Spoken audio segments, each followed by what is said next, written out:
Latest எபிசோடுகளை விளம்பரங்களே இல்லாமல் காணுங்கள். ஆமா, இந்த பொண்ணு யாரு?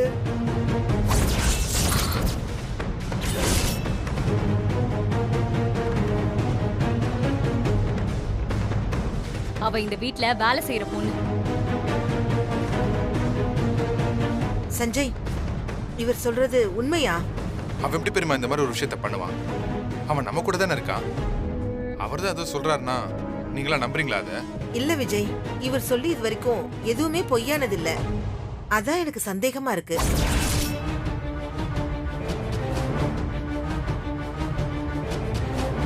சஞ்சய், நீ சொல்லு, ஜோசியர் சொல்றது உண்மையா? பெரியமா, ஏன் இவர் இப்படி சொல்றாருன்னு எனக்கு தெரியல பெரியமா. எனக்கு அப்படிலாம் எந்த கல்யாணமும் நடக்கல.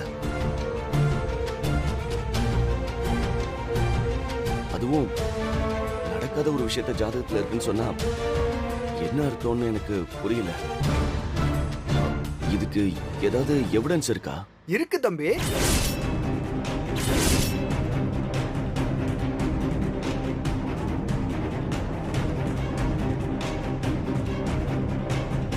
அது உன் மனசாட்சி. உனக்கு கல்யாணம் ஆயிடுச்சா இல்லையாங்கிறது உன் மனசாட்சிக்கு தெரியும். உண்மைய தெர போட்டு மறைக்க முடியாது. அது எப்பவா இருந்தாலும் வெளியில வந்தே தீரும். கல்யாணம் ஆகாத பையனுக்கு கல்யாணம் ஆயிடுச்சுன்னு சொல்றீங்க. இதான் நீங்க குழப்பத்தை தீர்க்கிற லட்சணமா? வேதா, இவர்கிட்ட ஜாதகமே பார்க்க வேண்டாம். நம்ம வேற ஆள்கிட்ட பாத்துக்கலாம். முதல்ல இவரை போ சொல்லு. இல்ல சுந்தரி, என் பசங்க ஜாதகத்தை எழுதினதே இவர்தான். இவர் சொன்னா அது தப்பாகாது. அப்போ உன் பையனுக்கு கல்யாணம் ஆயிடுச்சுங்கிறத நீ நம்புறியா? இல்ல, அந்த கடவுளை நேர்ல வந்து சொன்னாலும் நான் அதை நம்ப மாட்டேன். என் பையன் அப்படி பண்ணிருக்க மாட்டான். சாமி, எனக்கு என் பையன் மேல நம்பிக்கை இருக்கு. அவன் நான் சொல்ற பொண்ணதான் கல்யாணம் பண்ணிப்பான். அவனுக்கு நான் பார்த்து வச்சிருக்கிற பொண்ணு இந்த பிரீத்தி தான்.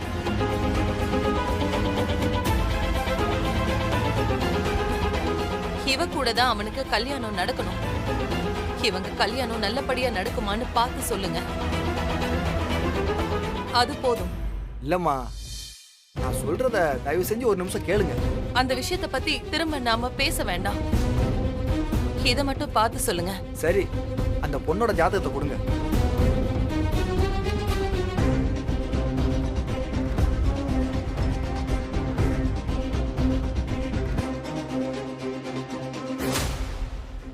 ஒரு சில முடிவுகளை நாம எடுக்கிறத விட நம்மள படைச்சவன் கையில ஒப்படைக்கிறதாமா நல்லது. இவங்க கல்யாண விஷயத்துல நீங்க அப்படி ஒரு முடிவு எடுக்கிறது தான் பசங்களோட எதிர்காலத்துக்கு நல்லது. என்ன சொல்றீங்க? நான் என்ன சொன்னாலும் நீங்க நம்ப போறதில்ல. ஏன்னா நீங்க ஏற்கனவே ஒரு முடிவு எடுத்துட்டு அந்த முடிவுக்கு இந்த ஜாதகம் சரியா இருக்கான்னு கேட்கிற மனநிலையில இருக்கீங்க. அதனால இதுக்கான முடிவை நான் சொல்றதை விட சஞ்சயோட தாய் வழி குலதெய்வம் சொன்னா நல்லா இருக்கும்னு நான் சொல்றேன். என்ன பண்ணணும்? எப்படி முடிவை கேட்கணும்? குடும்பத்தோட உங்க குலதெய்வம் கோயிலுக்கு போங்க. அங்க 3 வழியில குலதெய்வத்துக்கிட்ட இந்த பையனுக்கு இந்த பொண்ணை கட்டி வைக்கலாமான்னு நிமித்தம் கேளுங்க. அது உத்தரவு கொடுத்துட்டா நீங்க தாராளமா இந்த கல்யாணத்தை செஞ்சு வைக்கலாம்.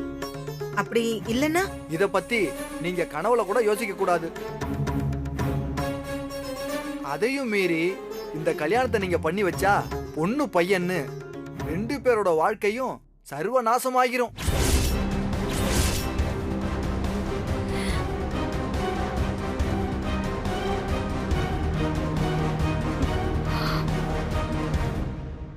அதுக்கப்புறம் இந்த குடும்பத்துல நிம்மதிங்கிற பேச்சுக்கே இடம் இருக்காது. ஜோசியரே, அப்படி பெரிய வார்த்தையில சொல்லாதீங்க. இது பெரிய வார்த்தை இல்லம்மா, எச்சரிக்கை. அத சொல்ல வேண்டியது என் கடமை. அதுக்கு எப்படி ஜோசியரே நிமித்தம் கேக்குறது? சொல்றமா.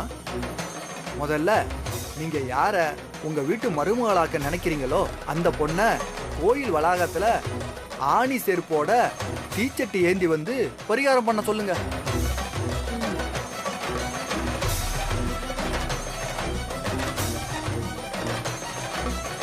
எந்த தடங்களும் இல்லாம அந்த பரிகாரம் நடந்து முடியணும்.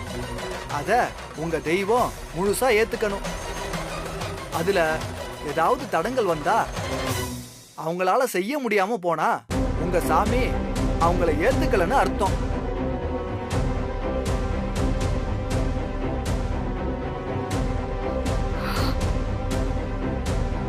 அது மட்டும் இல்ல, அந்த பரிகாரம் தடப்படுறது உங்க குடும்பத்துக்கும் நல்லது இல்ல. தடப்பட்டா அடுத்தடுத்து உங்க குடும்பம் பெரும் பிரச்சனைகளை சந்திக்கிற சூழ்நிலை ஏற்படும். அதனால யோசிச்சு முடிவு பண்ணுங்க. ரெண்டாவது, உங்க தெய்வத்தை அழைச்சி அருள்வாக்கு கேளுங்க. தெய்வத்தோட கையில 2 மாலையை கொடுத்து அத மாப்பிள்ளை பொண்ணு கழுத்துல போட சொல்லுங்க. உங்க தெய்வம் அதை செஞ்சா உங்க முடிவுக்கு சாமி முழு சம்மதம் சொல்லிடுச்சுன்னு அர்த்தம். மூணாவது என்ன ஜோசியரே? மூணாவது ரொம்ப எளிமையான விஷயம்தான். பூக்கட்டி போட்டு நிமித்தம் கேளுங்க. நீங்க மனசுல நினைச்சிருக்கிற பூ வந்தா சாமி சம்மதம் சொல்லிடுச்சுன்னு அர்த்தம். அதுக்கப்புறம் நீங்க தாராளமா கல்யாணத்தை நடத்தலாம். தெய்வத்தோட துணை இருந்தா எந்த பிரச்சனை வந்தாலும் நாம கடந்து வந்துடலாம். ஒருவேளை அதுல ஏதாவது தப்பானா? அதான் சொன்னேனே, இந்த கல்யாணத்தை மறந்துடணும். அதையும் மீறி இவங்க 2 பேரையும் சேர்த்து வைக்கணும்னு நினைச்சா உங்க பசங்க வாழ்க்கையில நீங்களே மண்ணள்ளி போடுறதுக்கு சமம்.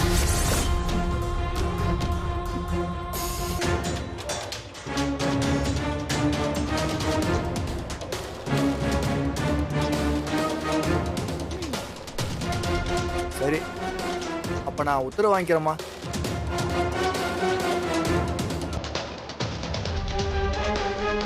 வேதா, வேதா, என்னக்கா? ஜோசியருக்கு நீயே உன் கையால கொடு. எழுந்துரு. இந்தாங்க சார். நல்லது. ரொம்ப சந்தோஷமா.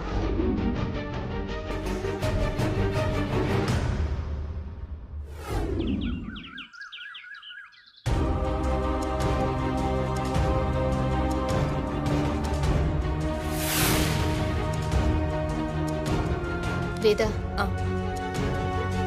இந்த காலத்துல யாராவது இதெல்லாம் நம்புவாங்களா? இதெல்லாம் பெருசா எடுத்துக்கிட்டு நீ ஃபீல் பண்ணிட்டு இருக்காத. சஞ்சய் உங்க கண்ணு முன்னாடி இருக்கான், நான் இதுவும் நிக்கிறேன். எங்க 2 பேருக்குமே இந்த கல்யாணத்துல முழு சம்மதம் இருக்கு. அப்படி இருக்கும்போது நம்மள மீறி எப்படி இந்த கல்யாணம் நிக்கும் ஆண்டி? யார் வந்து தடுப்பா? ஆக்சுவலா மானசா ஓடி போனப்போ நீங்க சஞ்சய் கையில தாலியை கொடுத்து என் கழுத்துல கட்ட சொன்னீங்க. அதை தடுக்காம இருந்திருந்தா அப்பவே இந்த கல்யாணம் முடிஞ்சிருக்கும்ல. ஆமா வேதா, கல்யாணம் முடிஞ்சிருந்தா அப்புறம் என்ன சொல்லியிருப்பாரு? ஜாதகத்துல இருக்கிறதெல்லாம் அப்படியே நடந்துருமா என்ன? நீ அனுபவத்துல அப்படிலாம் நடந்ததே இல்லை.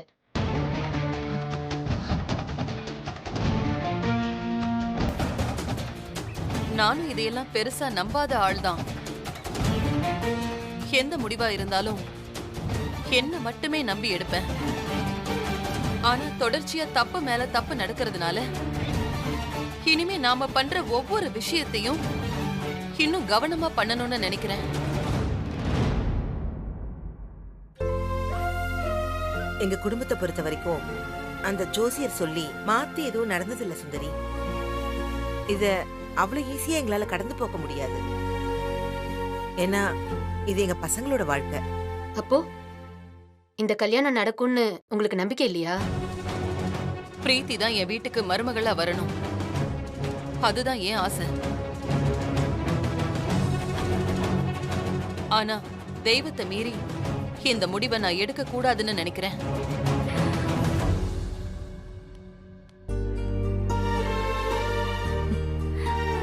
ஓகே ஆண்டி, ஒன்னும் பிரச்சனை இல்லை. ஜோசியர் சொன்ன எல்லா விஷயத்தையும் நாம பண்ணுவோம். அவர் சொன்ன பரிகாரத்தை நான் செய்யறேன்.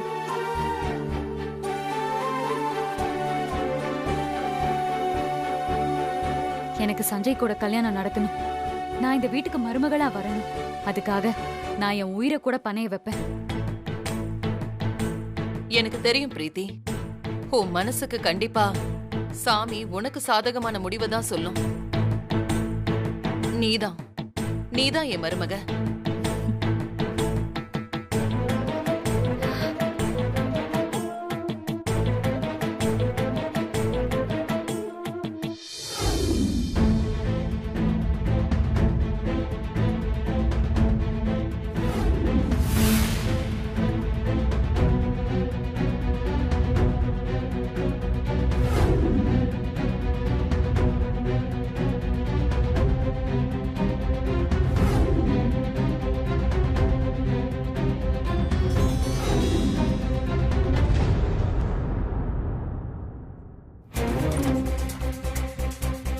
அப்பா,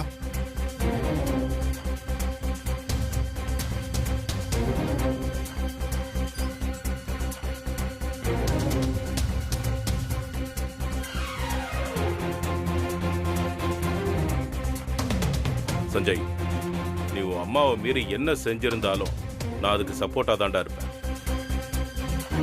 அது உனக்கு நல்லாவே தெரியும். உண்மையை சொல்லு, நீ எந்த பொண்ணையாவது ஏற்கனவே கல்யாணம் பண்ணிட்டியா? ஜோசியர் அவ்வளோ ஸ்ட்ராங்கா சொன்னாரு. அவர் ஏதோ தப்பா கணிச்சிருக்காருப்பா. நீங்க வேற ஏதாவது புது பிரச்சனை கலப்பாதீங்க. அப்பா, இந்த பேச்சை இதோட விட்டுருங்கப்பா ப்ளீஸ்.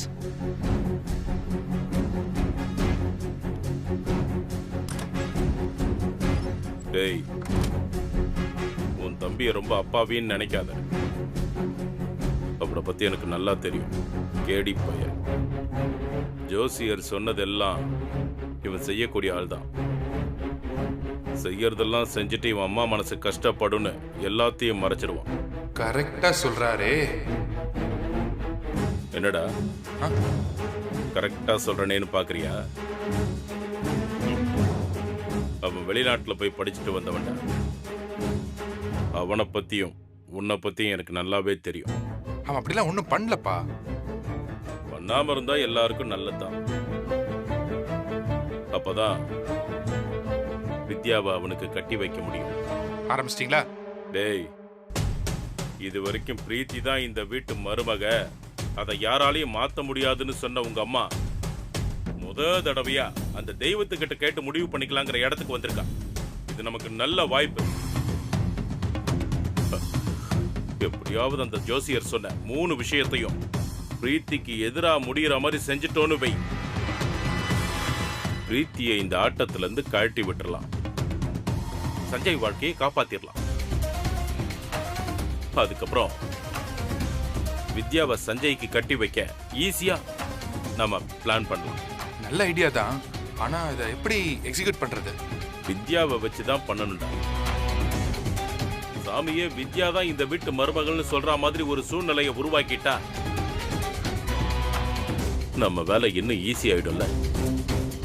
டேய், ஊருக்கு போயிட்டு நாம திரும்பி வர்றதுக்குள்ள வித்யா உங்க அம்மா மனசுக்குள்ள வரணும். பிரீத்தி எப்படியாவது உங்க அம்மா மனசை விட்டு வெளியே போயிடணும்.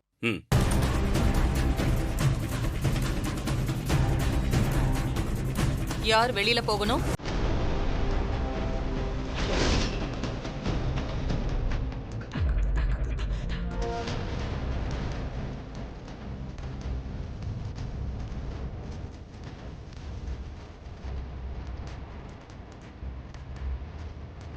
சொல்லு விஜய், யார வெளியில அனுப்புறத பத்தி உங்க அப்பா பேசிட்டு இருக்காரு? அது வந்துமா, ஜோசியர் சொன்னது எல்லாம் தப்பாக்கிட்டா பிரீத்தியை இந்த வீட்டை விட்டு அனுப்பிடலாம், இந்த கல்யாணமும் நின்னு போயிடும்னு சொல்லிட்டு இருந்தாரா? அப்படிலாம் இல்லம்மா. எனக்கு தெரியும்டா, அவரு அப்படிதான் சொல்லியிருப்பாரு. ஆனா அவர் நினைக்கிறது நடக்காதுன்னு சொல்லு. நாம போறது எங்க வழி குலதெய்வ கோயிலுக்கு. என் தெய்வத்துக்கு எனக்கு எது நல்லதுன்னு நல்லா தெரியும். என் தெய்வம் எனக்கு சம்மதம் கொடுக்கும். இந்த கல்யாணம் நடக்கும். தெய்வமே சொல்லிட்டா எனக்கு ஒன்றும் பிரச்சனை இல்லை. நானே தாலி எடுத்து கொடுத்து சஞ்சய் பிரீத்தி கல்யாணத்தை நடத்தி வைப்பேன். கடைசியா அதுதான் நடக்கும். சஞ்சய், துபரமா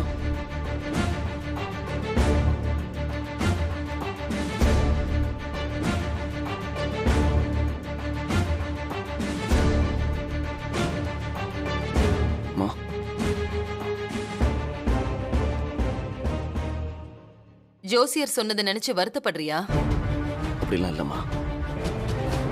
யார் என்ன சொன்னாலும் நீ அப்படி ஒரு தப்ப பண்ணுவேன்னு நான் நம்ப மாட்டேன்டா. ஏன்னா என்னால இன்னொரு துரோகத்தை தாங்க முடியாதுன்னு உனக்கு நல்லாவே தெரியும். அந்த மாதிரிலாம் எதுவும் நடக்கலமா. இனிமேலும் நடக்காது. நீ செய்ய மாட்டேன்னு நான் நம்புறேன்.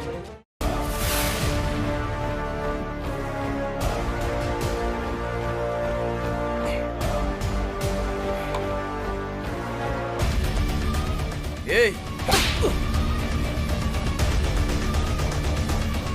டேய், என்னடா இதெல்லாம்? எப்பமா எப்ப அந்த வேதாவை நாம பழி வாங்க போறோம்? அவன் நம்மள அவமானப்படுத்தினது இன்னும் என் மண்டையில ஓடிக்கிட்டே இருக்குமா? அப்படியே எனக்கு பைத்தியமே பிடிக்கிற மாதிரி இருக்கு. எனக்கு வர்ற கோபத்துக்கு அப்படியே ஒரு கத்தி எடுத்து அவ குடும்பத்தையே வெட்டி சாய்க்கணும்னு தோணுதுமா. உனக்கே இவ்ளோ கோவம் இருக்குன்னா பல வருஷமா என் நெஞ்சில வஞ்சத்தை வச்சிட்டு இருக்கிற எனக்கு எவ்வளவு கோவம் இருக்கும்.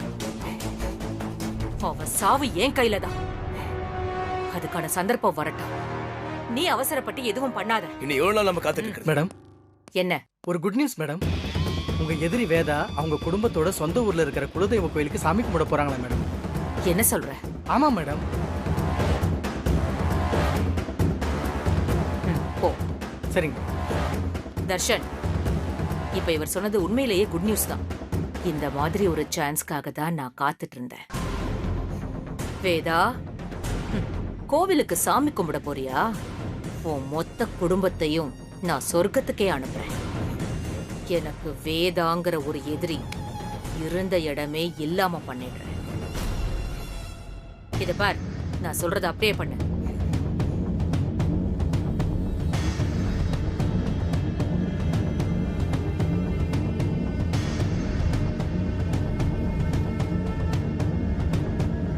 சரிமா. நாம அந்த மாதிரி பண்ணோம்னா யாருக்கும் நம்ம மேல டவுட் வராது. அவ குடும்பம் அழிஞ்சதுக்கு அப்புறம் சைலண்டா போய் ஒரு மலர் வளையத்தை வச்சிடலாம். சூப்பர்மா.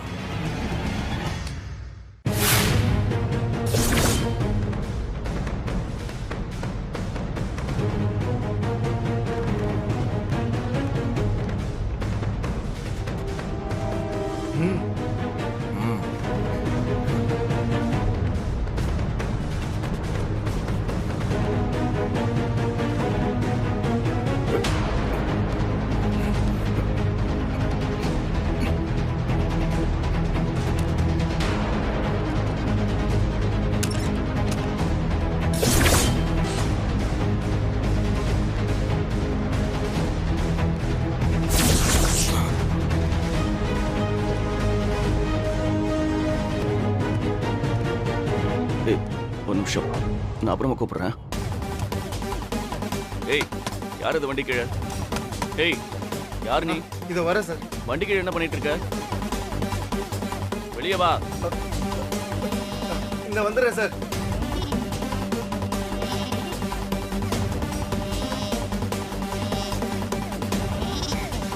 யார் நீ? வண்டி கீழே என்ன பண்ணிட்டு இருக்க? சார், வண்டி சரியா இருக்கான்னு பார்க்க சொன்னாங்க. யார் சொன்னா? அது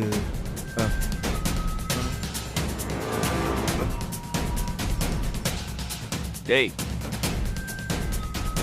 உன் மொழியே சரியில்லையே. எந்த ஏரியா நீ? அது உன் விசிட்டிங் கார்டை காட்டு. அங்கே யாரை பார்க்குற? அங்கே யார் இருக்கா? யாரும் இல்லை சார். உன் கார்டை காட்டுன்னு சொன்னேன். கார்டு இல்லை சார். டேய், உண்மையை சொல்லு. யார் நீ? என்ன பண்ணிட்டு இருந்த?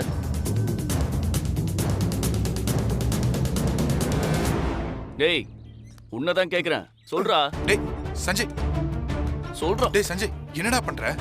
இவன் யாருன்னே தெரியலடா. வண்டி கீழே ஏதோ பண்ணிக்கிட்டு இருந்தான். நான் தான்டா வர சொன்னேன். நான் தான் வண்டி கண்டிஷனை செக் பண்ண சொன்னேன். மெக்கானிக் டா அவன். மெக்கானிக்கா? அதை கேட்டப்போ சொல்ல வேண்டியதானே? என்ன அடிச்சிருப்பார் போல சார். எதை கேட்டாலும் முழிச்சுக்கிட்டே இருக்கான். அப்புறம் வேற என்ன பண்ண சொல்ற? இப்படி மிரட்டினா எப்படி சொல்லுவான்? ஏன்பா எல்லாம் செக் பண்ணிட்டியா? நல்லா செக் பண்ணிட்டேன் சார். வண்டி நல்ல கண்டிஷனா இருக்கு. எவ்வளவு தூரம் வேணாலும் போலாம். ஒன்றும் பிரச்சனை இல்லை சார். இரு.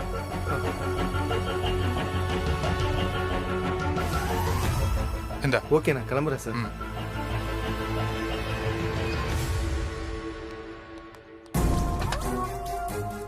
கொடு.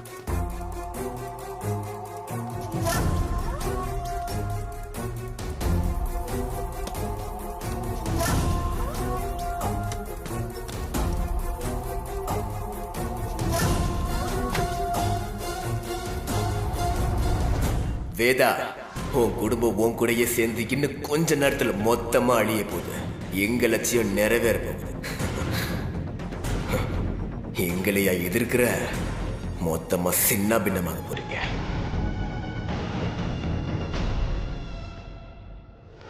ஏறு. ஏறு.